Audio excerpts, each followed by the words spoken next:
My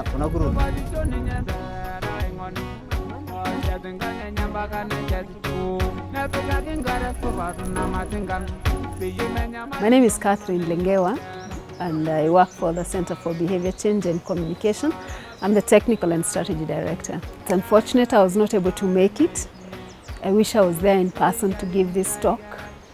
I hope I'll be able to make it next time. I have worked in the behavior change communication field for the last 20 years. We have implemented programs using mass media, radio, TV. We have used print media. We have used phones. And we've always had this gap. And we have tried to explore what we can use to fix this gap.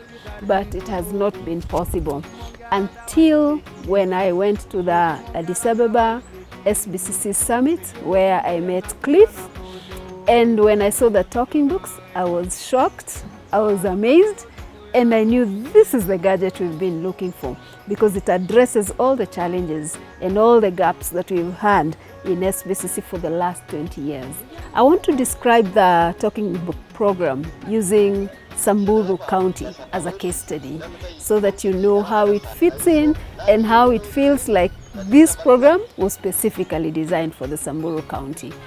Samburu County is a county that has a population of about 227,000 people. And this is a pastoralist community. They depend on cattle and sheep and goat for their livelihood. And actually the poverty rate in Samburu County is 73%. So we are implementing a health program in Samburu. And the key statistics that we have in Samburu that are really critical, that fit in very well with the gaps that the talking book program is addressing, are quite a number. 28% of the people in Samburu are actually not literate. Only 6.5% have secondary education. That becomes a very big challenge if you want to reach out to a population of over 200,000 people.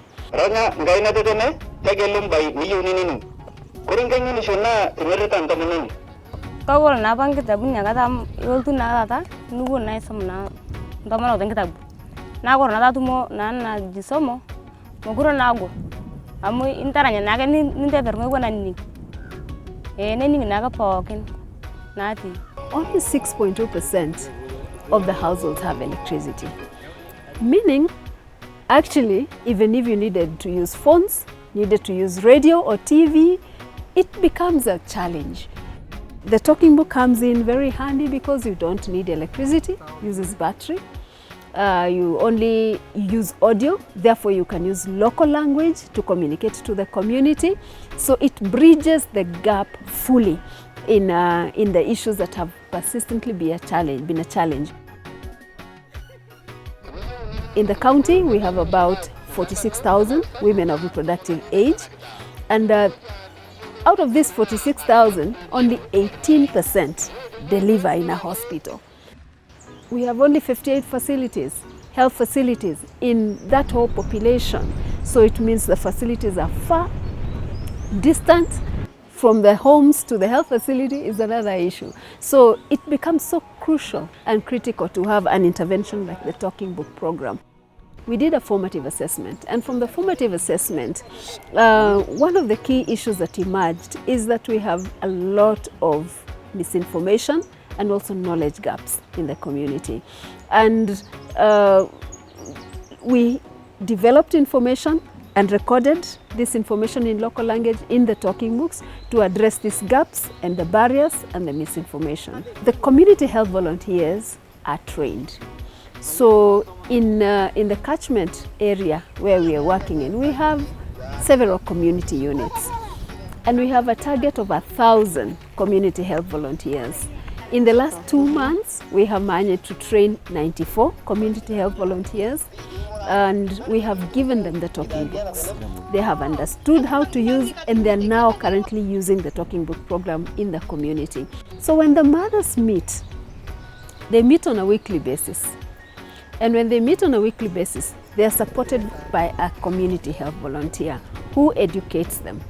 who helps them to understand and listen to the talking book and use the visuals that they have been given. They go through one topic in a week.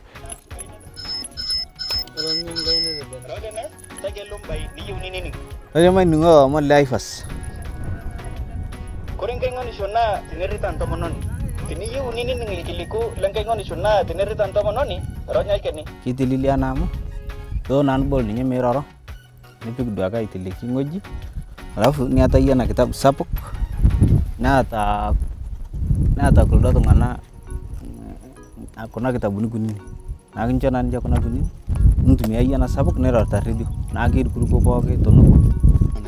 These 94 community health volunteers that we have already trained have reached over 1,630 beneficiaries, and we of course have a total and a target of the entire women of reproductive age, that is 44,000. We are hoping to reach all this by the next 3 years. Initially, before the Digisomo introduction, we had few antenatals for ANC visit and few deliveries in our facilities. Now when it has been introduced in the community level, the CHVs are now able to give the same information, the same content that we taught them without alteration. And that has really improved the mothers to come to the facility to deliver and for antenatals and immunization. Karaba yolo ko patana tedia ke tangkang itiagi shunto manok na korna da igu na da na anna to bina da mate jo korna ki igu na da igu na ga yeli sugole ni na ko na ata na da hospital na da ko angara ke igu na da ke saidi to yo leng na da ngara ke tarina da itu community. The indicators have improved. There's a remarkable improvement because like the deliveries, we used to get an average of 19 deliveries per month, and now it has improved up to around 27, average of 27 deliveries per month. We have antenatal visits, what we call ANC visits. These visits were just at about 34 mothers in a month, but currently that has increased to 70 mothers in a month. That's over 100% increase.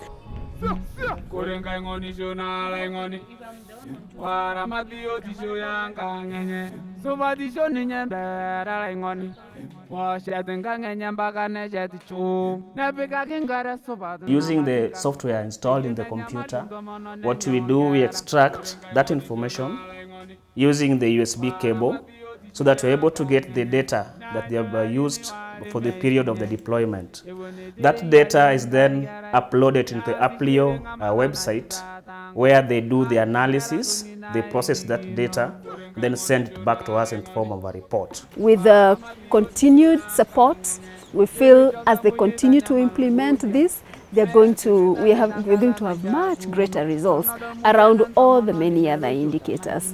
And so we are quite grateful for the support. We are thinking that if we're able to scale up within the county, reach out to all those 1,000 community health volunteers so that they're able to cover all their households, and even scale up to other counties that we are working in, we'll have much greater results, good health outcomes, and the health of the mothers and the babies will be restored, and we will save lives of mothers and lives of children.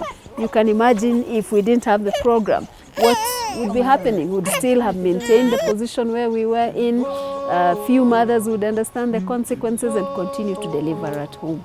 We are grateful that you have chosen to support Amplio.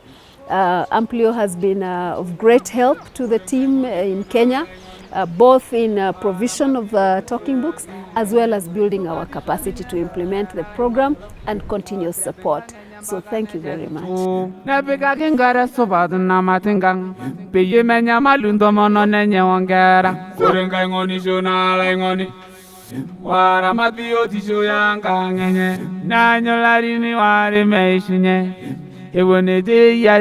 welcome you to Kenya. Next time we hope that you would find it good to come and have this meeting in Kenya. We are happy to host you. Welcome.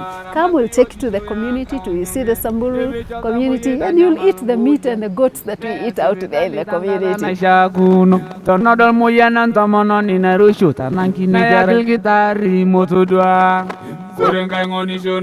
Ngoni